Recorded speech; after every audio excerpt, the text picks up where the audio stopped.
Hello students and welcome to the lecture. So students, as we know that we are covering the voting behavior, right?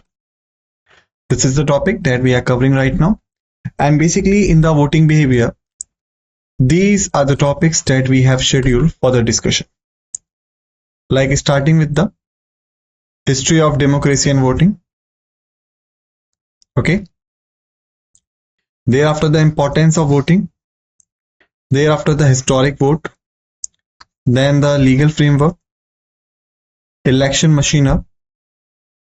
Political landscape and party participation. Election outcome. Voting and approach. The explanation. Meaning of voting behavior. Significance of voting behavior. Determinants of voting behavior. And the role of media in elections and voting behavior. Okay. So these are the topics that we have scheduled for the discussion under this particular series. Alright. Out of this, if we talk about the topics that we have covered so far, so basically we have done with the history of democracy and voting. We have done with the importance of voting, historic vote, legal framework, election machinery, political landscape and the party participation, and then the election outcome. So these are the topics that we have covered so far. Alright. If we talk about the topic on which we have been discussing, so that is the voting and approach. This is the topic on which we have been discussing. And if we talk about the topic that we are left with, then these are the explanation, meaning of voting behavior, significance of voting behavior, determinants of voting behavior, role of media in elections and voting behavior. Alright. So this is the picture that we have created so far altogether. I hope that you have revised all these topics that we have covered so far. Alright. Because many times I have told you it is very important for you so that you could be able to recall the facts just by one reading. If you've been revising the facts and figures for a long duration on the regular basis. Alright. Otherwise, what will happen? Like during your examination, and you can say when your exam will be near, when you sit down to revise, you will get confused. Okay, that is for sure. Alright. So as I have told you that basically we were discussing about the voting and approach. So let's start with the discussion. So basically in the previous lecture, we had started the discussion over the voting and approach. And we had discussed that voting is a diverse activity. Why? Because not everyone is, you can say, agree on the opinion of some political leaders and some political parties. Everyone having the different preference when it's come to choosing the leadership and all. And that's why many people having the reason for voting, many people having the reason for not voting. Okay. Like as we had discussed that there is a huge number of people that find themselves you can say in the better position when they talk about the political sphere, and there are the peoples who do not want to talk about the political sphere. Alright, that is the first thing. Thereafter we had discussed that because in India the Election Commission of India is the premium organization that is responsible for conducting the free and fair and open elections, and even it is responsible to ensure the election process or smoothness in the country. So basically the Election Commission of India adopted the scientific approach so that they could understand the voting behavior of the people. Okay, they could understand that what are the elements that affect someone's mindset and what are the basis by which the person is giving his vote in the elections. Alright. Because if the premium organization is well aware about the people's you can say thinking and the personality, then they could make the provisions according to it. Okay. Thereafter we had discussed that basically in Jharkhand they had conducted the survey few elections ago, and basically they understand that why some people did not vote, why some people didn't vote. Okay. They had concluded that basically If the voter is not getting a list of candidates which he want to select, or you can say in the list of candidate there is no one that he likes to be giving his vote, then basically prior, or you can say in the initial stages of voting, the voters did not have any options that they could reject anyone. Okay, so if they go for the voting process, even they do not like anyone to get elected, but they have to press the button to someone, then only their vote will be counted. Thereafter, the election commission, to encourage the voters to come and vote, even if they do not like any candidate, the election commission introduced a system that is what we call nota. Nota stands for none of the above. None of the above. It means that if there are the 5 candidates contesting the election, A, B, C, D, and E, and if you are the voter, if you do not want to elect any of them, then you could press nota.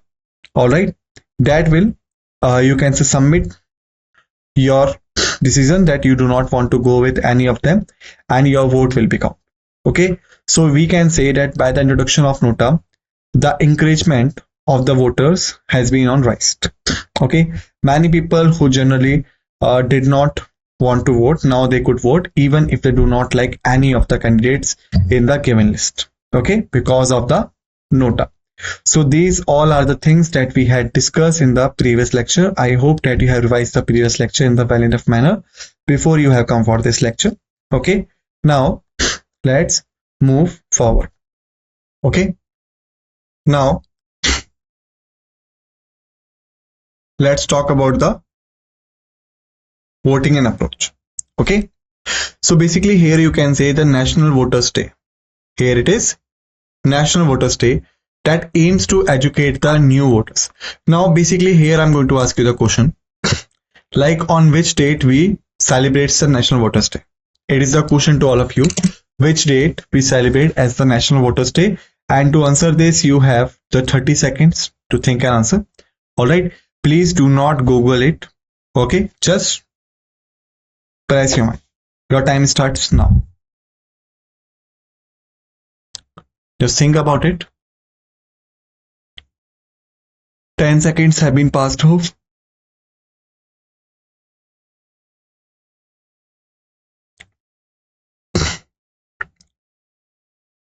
20 seconds have been passed off. Last 10 seconds remaining.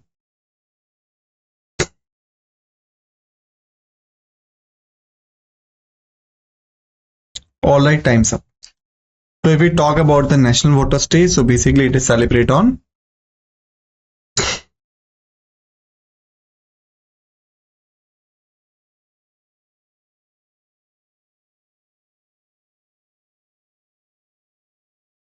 National Voters Day is basically celebrate on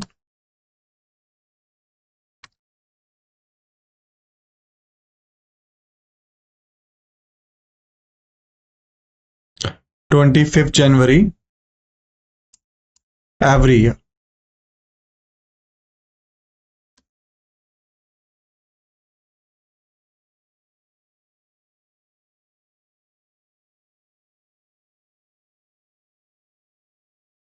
Okay, so 25th January is the date on which we celebrate the National Voters Day. Got it?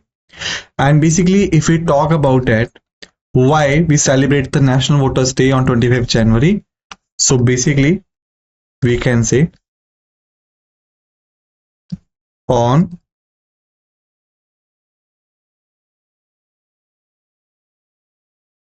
25th January 1950. On 25th January 1950, basically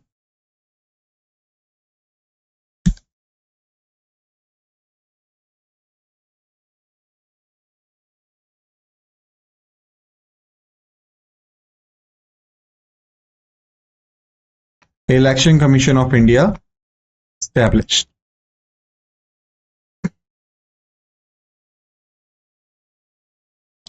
All right, so now this is the information that I have provided you. It is also important from the current affairs point of view. All right. The National Voters Day is celebrated on 25th January every year. Okay. Because on this date, on 25th January 1950, the Election Commission of India was came into the existence. So that's why we celebrate the National Voters Day. And basically we celebrate it for the new voters. Now, who are the new voters? So the new voters are the citizens who just turning 18. Okay. We know in India there is a concept of universal adult franchisee, which means that if any citizen of this country is above the age of 18 or at the age of 18, then he or she could vote, irrespective of the birthplace, the caste, religion, race, gender, and all. All right. So basically, whosoever turning the age of 18, the person could vote. Okay. So to make them aware about voting and to make them aware about the importance of their vote, we celebrate the New Voters Day on every 25th January every year. Okay, about the significance of the voting as the civic duty, like why the voting is your civic duty, why you should vote. All right, because you are living in this country. All right, and whichsoever the leadership would be elected in the general election. Okay, that leadership will govern your country for the tenure of 5 years, and whatsoever they will done within these 5 years, that will impact your country for a long duration. All right, so that's why here you can say that in the elections, or you can say because of the elections, how the future of your country decided. So that's why you should be participating in the voting. Now again, I'm going to ask you the simple question. We know when the India implemented the constitution and implemented the idea of universal adult franchisee. All right. So basically on that time, the voting age was not 18. Okay. The voting age was not 18. The voting age was 21. All right. So now you are required to tell me which amendment act we used to reduce the voting age from 21 to 18. Okay. For the answer of this question, you have 30 seconds to think an answer. Then I will give you the answer. So your time starts now.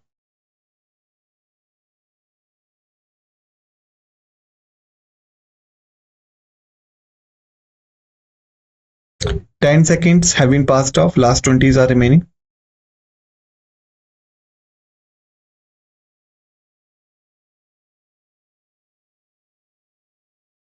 All right, the time's up. So the correct answer is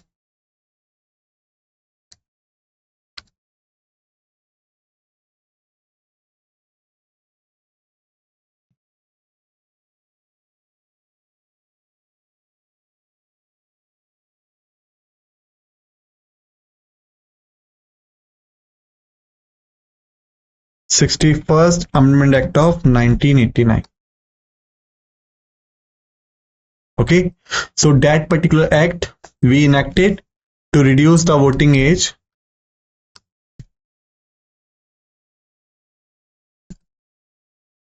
from 21 years to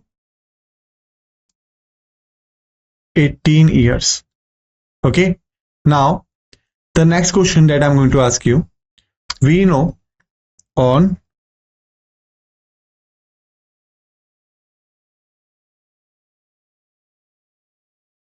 25th January 1950, the Election Commission of India was established.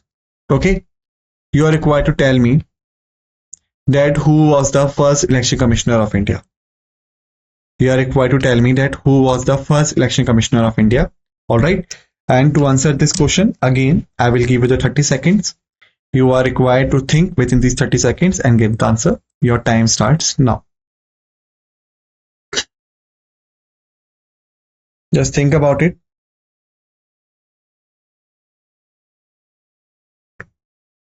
Ten seconds have been passed off. Last 20 is remaining.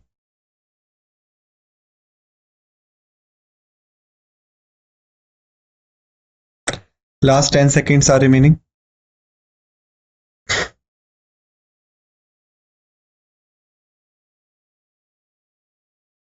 All right, the time's up. Correct answer is, what is the correct answer?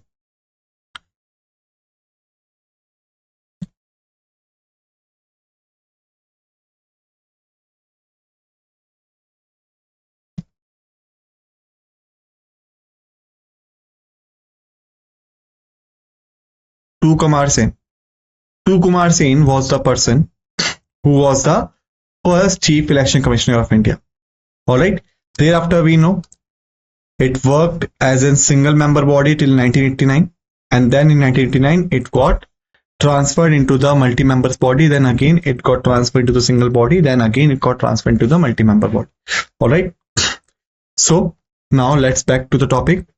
The Election Commission of India is dedicated to making the polling stations. Polling stations are the place where we are required to visit and poll your vote. Alright. And these polling stations should be made in accordance that they should be accessible to everyone. Okay. Including the people who is having the disabilities, including the people who live in the remote areas, and the distance voters. Okay. For example, if we talk about the plain areas, okay, so in the plain areas it is you can say quite possible that everyone could reach the polling stations. All right. However, that could be difficult for the people who having the difficulties. All right. And another one, but if we talk about the people who living in the remote areas, who living in the hilly areas and all right, so basically the polling station should be made in a place where all they could come and vote. Otherwise, what will happen? If the polling station is not accessible for everyone, then maybe the majority of the section and even few of the section of the people could not come for the votes. Okay. And the concept of model polling booths also have been developed for better serving the women's, children's, and the elderly people. Okay. Serving the women, children, and elderly people. Got it? After this, we can say the systematic voters' education and electoral participation.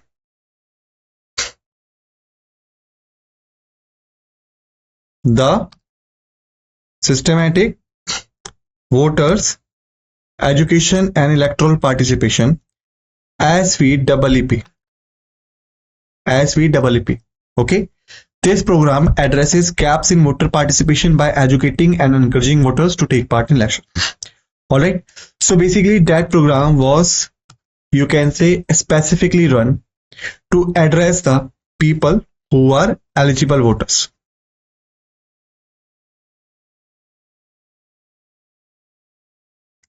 Okay. Eligible and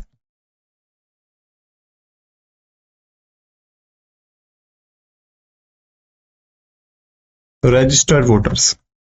Okay. To come forward and poll their vote in the elections. Alright. So please remember the full form of this, like Systematic Voters Education and Electoral Participation Program. Short form is SAAP.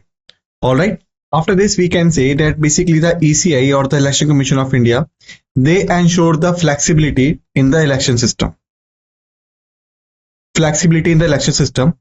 And this is what they ensured by responding the complaints receiving from the people who are the voters. Okay. People who are the voters and the political parties. Alright. Who are the conquestors. Alright. So both of them, people and the political parties, both of them basically could reach the ECI if they having any issues regarding the election process. Okay. Like if we want to take the example, then we can say when concerns about the transparency of electronic voting machine arose. Okay. So what is EVM? EVM is basically the electronic voting machine. Like if you ever given your vote, then you are aware about the EVM. EVM is like a machine, okay, in which various political party symbols are given. Okay. Suppose if you having or you can say suppose if the five political parties contesting in the election, for example, the Bharatiya Janata Party, the Indian National Congress, the Aam Aadmi Party, the Samajwadi Party, alright, and then you can say any local party. The five parties are contesting the election. So the Bharatiya Janata Party having the symbol as lotus, the Congress having the symbol as hand, the Aam Aadmi Party having the symbol as broom, the Samajwadi Party having the symbol as cycle, and local party suppose having the symbol of apple. Alright. So when any voter will go for the voting, and suppose you can say if you go for the voting, okay, and you having the preference to the BJP or the Bharatiya Janata Party, okay, then when you will see the electronic voting machine, so all the 5 symbols will be given there. Like there would be a symbol of lotus, would be a symbol of hand, would be a symbol of broom, would be a symbol of you can say cycle, and would be a symbol of apple. And against the symbol, even the name of the political party and the candidate would be written down here.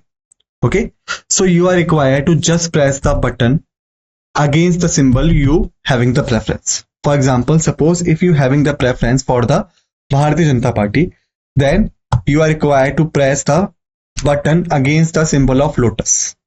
Okay, once you will press the button, your you can say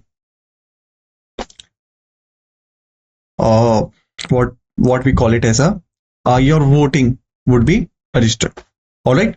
So basically during the 2019 elections, all right, various questions have been arised over the working of the electronic voting machines. It likes some political parties claim that the electronic voting machines could be hacked easily. All right. So we could not trust on them. So basically to resolve this issue, the ACI introduced the voter verifiable paper audit trail, PPAT machines. Okay, so what is this PPAT machine? So basically let me tell you what was the issue with the EVM. Like basically the opposition parties in 2019, they claimed like if you are going for the voting and if you using the electronic voting machine, doesn't matter whichever button you are pressing. If you are pressing the button against the hand, Congress, if you are pressing the button against the broom, Aam Aadmi Party, if you are pressing the button against the cycle, Samajwadi Party, if you are pressing the button against the apple, local party, still the button will count the vote in the favor of the Bharatiya Janata Party or Lotus. So it means that whatever button you are pressing, the vote will automatically counting for the BJP. That allegations they had put. Okay, so basically to counter this situation, the Election Commission of India introduced the VPPAT. Okay, that is voter verifiable paper audit trail. So basically through this, what happens? Suppose now if you're going for the voting, all right, and there is a EVP machine. So beside the EVP machine, there will be a PPAT machine also attached with it. Okay, so once you will press the button, suppose you have pressed the button for the cycle, Samajwadi Party.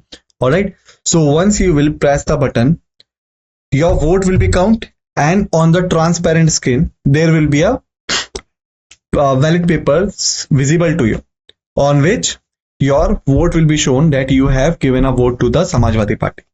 That will be visible for 7 seconds only, and then what will happen? The VPPAT will go into the ballot box and will be submitted there.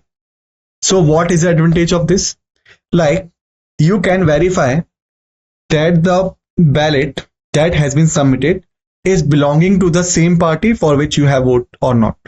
Okay, for example, if you have vote for the cycle Samajwadi Party, then the ballot paper should show the symbol of cycle to you, so that you could ensure and you could be satisfied that yes, you have voted for the right party. Okay, this is a system. If we talk it about from the convenience of the Election Commission of India, then basically the ballot papers that will be submitted in the ballot box that is connected with the EVM machine. So what will happen? These ballot papers could be counted and the data could be matched with the data of the EVM. For example, if the EVM data is showing that today 500 voters have casted their votes, it means that the total votes should be 500. Okay, so this data of EVM should be matched with the ballot paper data. It means that there should be 500 ballot papers in the box. If there is any mismatch in the data, then this could be correct easily. And even if we talk about the voters' point of view, then you could be satisfied that which party you have selected, your vote has been given to that party only. Okay. And suppose you can say, suppose if you have pressed the button for hand, the Congress, and the EVM machine is showing you that you have pressed the button for BJP, Bharatiya Janata Party, and this showing the symbol of lotus. Then what is the problem here? You have given your preference to the Congress, but your vote is counting for the BJP. Then you can do one thing, that you can connect with the polling officers and you could inform them, so they will make a arrangements for you. All right, so that is the thing. And if we talk about the another one, is that to combat the criminal elements in the elections, the Election Commission of India, along with the courts of laws, basically ensures that the candidates disclose their criminal records and any pending cases if they have. All right, this is the thing. So students, basically in this lecture we have finished till here. In the next lecture we will continue from here. Till then, just revise the facts and figures. All right, and please ensure that you should be aware about the definition of these two or these three. Okay, SVEEP means systematic voters education electoral participation. That is for what? To ensure the participation of the voters who are eligible or registered and educating them and encouraging them. Thereafter the EVMs, EVM stands for the electronic voting machines. Thereafter the PPAT stands for the voter verifiable paper audit trail. What is the meaning of this? I have told you, and how it functions also I have told you.